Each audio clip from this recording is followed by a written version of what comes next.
Hi, this is Samantha with RichSingleMama.com, SamanthaGregory.com, and now STEMDarlings.com. Yes, I know it's a lot of websites. I'm a serial entrepreneur, but I love the work that I do because it empowers girls and women to live their best life. So today's video is really about how I got my daughter into Columbia University. Yet I just took her to school the first part of January 2018, and it's been a journey, it's been a ride. And the reason why I say that is because single moms really are not the poster children for sending their kids to Ivy League universities, right? Okay, so I'm just keeping it real.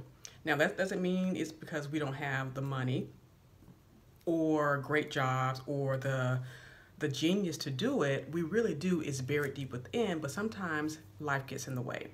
But the path to Columbia for my daughter wasn't really a scripted path. It wasn't a path that we actually intended to take, but the path we did take set her up for success.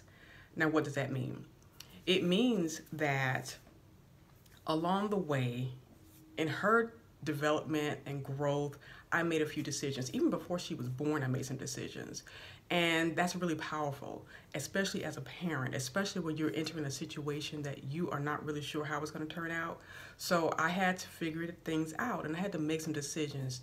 So I decided that my daughter would be in a healthy, happy home, despite the fact that her father and I weren't together. I decided that I was going to give her my very best. I decided that along the way, as things started to shift and change in our lives, that I was going to give her the tools she needed to advance in her life. So what did that look like? Well, first of all, I never spoke baby talk to her. Never. I hate it. I hate baby talk because it dumbs down your child's intelligence. And so that's my opinion. Other people may have a different opinion, but that's my opinion. So I didn't do it. I only fed her healthy food, so she never had sodas, candy, cookies, and all that sweet stuff in her formative years before she was 5 or 6 years old. Now, of course, grandparents, they kind of give them the sweet stuff every now and then, but when she was a baby in toddlerhood, I did not give her all those things. I spoke to her like she was a little adult. Really, that's what I did. And then when she got old enough and she started going to school, I made sure that she learned to be an independent learner. That means I didn't hover over her. That means I didn't do her homework for her. That means that I assisted her and I coached her along. And so she learned to study for herself. She learned to solve problems by herself. And that brings me to the next point, solving problems and developing critical thinking skills. Now, that's really important in my life. It was important in my household growing up because my dad was always like, your head is for more than a hat rack. And so that stuck with me. So learning and growing and figuring things out and using your critical thinking skills is part of my DNA. And so I wanted it to be part of her DNA. Along with the critical thinking skills, thinking for yourself, I had conversations with her, a lot of important conversations, not the sit down and let me talk to you kind of conversations. No, it was as we were out and about, when we were on the road traveling, when we were doing things, even around my friends. Now, she's one of those kids that love to be around adults. And I didn't discourage that wholly, but I did encourage her to get to know these women and learn about their stories and ask questions, listen to conversations that were age appropriate, of course. And then began to formulate ideas and opinions about life that would take her further. The other thing, and I think what the most important thing, especially if you are thinking about an Ivy League or high-level education for your child, is to emphasize reading. Now, I'm a bookworm. I love reading. It's just been what I do as a part of my life. And at first, my daughter didn't really like it. And I was freaking out because I'm like, oh my gosh, she doesn't like reading. I was so worried. But then she started loving to read. She read all kinds of young adult books. She read action novels and fantasy novels, and we had conversations. I also played audiobook stories in the car as we traveled, and so she got involved in it. I had a church group book club, and she was a part of it. She read the books. And so this is over years of development. As she was a preteen and she became a teenager and now a young adult, she is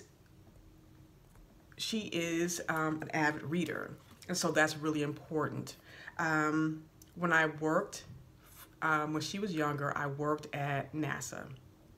Um, no, I wasn't an astronaut. I was not a rocket scientist, but I worked in IT. And as a technical writer, I picked up a lot of information, and it was a really great experience. And so I allowed her to come to work with me a few times, and she saw all the posters and she saw all the rockets, because I was in Huntsville, Alabama. And she was fascinated. She wanted to become an astronomer. And that was so wonderful. And so she began to her interest in science and math was piqued, because in order to become an astronomer, you have to know science and math. And so she became really good at it. And so that's another step in the journey towards Ivy League. Now, in high school, I put her in Fulton Science Academy. Yes, it was a charter school in the area where we lived, in the Atlanta area. And it also fed her in terms of academics, in terms of the critical thinking skills, in terms of so many different things. She got exposure. And so that was fantastic. She was a part of different clubs. And speaking of clubs, she was part of mock trials. She was in the dance club at school. And I also put her in other activities. Now, don't let this intimidate you. Don't let it blow your mind. But my sister, she found a program one summer. It was a flight training summer camp. And so she went the first year. She learned all about airplanes. She learned about the controls, what pilots use. She learned everything. And she excelled at it. She was really good at it. And then the next year, she decided she wanted to actually become a trained pilot. And so she was able to join that program again the next year. She learned how to fly a plane. She did a solo flight. She got exposure to Delta pilots, because Delta is headquartered here in Atlanta. And so that was part of the journey. It was fantastic. And so not only did I put her in that, but I also put her in modeling school, and I put her in acting school. So this kind of rounded out her whole experience. And so she learned how to be a model and stand up tall and have poise and own her power. She learned how to express herself through acting. She got the whole thing. So if we're talking STEAM or STEM or STEAM, she got the whole 9 yards, right? So that set her up for success. And so she decided after high school, she would work a little bit. So she went to work. She went to school part-time at a community college. And then she advanced at work to become an assistant manager.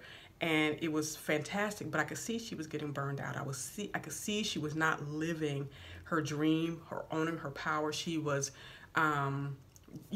cranky. If you know Atlanta traffic, you know that can make anybody cranky. But she was not thriving. And I think that was concerning me the most. And so I knew she had an opportunity to go to New York, because that's where her father lives, and that would be a great environment for her. So she decided to apply to some colleges there. And ironically, she only applied to two colleges, and they were Marymount University is one that she applied to. She also applied to Columbia University. And then, unbeknownst to me, she decided that she was going to go to Columbia University. She took her phone and she put an image of Columbia University on her wallpaper, so she sees it every day. And so later on, she made a determination. I'm going to go to Columbia University. I'm going to graduate summa cum laude, and I'm going to be able to put it on my resume and have the best job ever. And so I encourage that. And that's one thing you really have to do, is encourage your children's dreams, no matter how big they seem, no matter how far outrageous they seem. Encourage your children's dream. And so she applied, she turned in all the paperwork, she wanted early acceptance, and there was some back and forth, some things that happened, but eventually she got a call from the admissions office. They had an interview. She did a bang-up job on her essay, and that's another big part of the writing skills. And so with her essay, I think it really impressed her, along with her resume. And then next thing we know, the next week, she got an email saying she was accepted into Columbia University. Cheers and hollers and clapping your hands. Hallelujah. She was excited, ecstatic to tears. So I'm so thrilled that my daughter follow her dream, and that she's constantly reevaluating and restructuring and redefining her dreams. And that's what we have to do too. A lot of it she learned from me, because I'm always telling her about going after your dream, going after the thing that really matters to you, is meaningful for you. And so I hope that you, from my few tips, have gained some insight into how to prepare your child for Ivy League education, whether it's Harvard or Yale or Columbia or wherever it may be. You can prepare your child for that even now. And so a lot of people are always telling me, oh my God, I love your daughter. She's so amazing. What in the world did you do? How did you do it? And so this is basically what I did with her. But the main thing is, as far as her education is concerned, is to set the example. So if that means you go back to school and take classes, if you're setting goals and you're talking about your dreams, if you're reading and if you're writing, if you're doing these things that are really meaningful for your child, then you lead them on the path, not by the words you say, but by the actions that you take. And that's the most important thing in life. So if you have any questions, put them in the comment below. Please like and subscribe to this video. Like this video, subscribe to my channel, and I am happy to share with you more in detail what I did with my daughter. You can get the book that's coming out. It's going to be available very soon, and I'm excited about it, and pre-orders will be available. I will have another video talking about that book coming up, because truly the journey is one that anyone can take, as long as you have a vision for it and a vision for your family and for your children. Take care, be well. My name is Samantha Gregory, founder of RichSingleMama.com, the first personal finance blog for single moms on the internet, and I look forward to chatting with you again soon.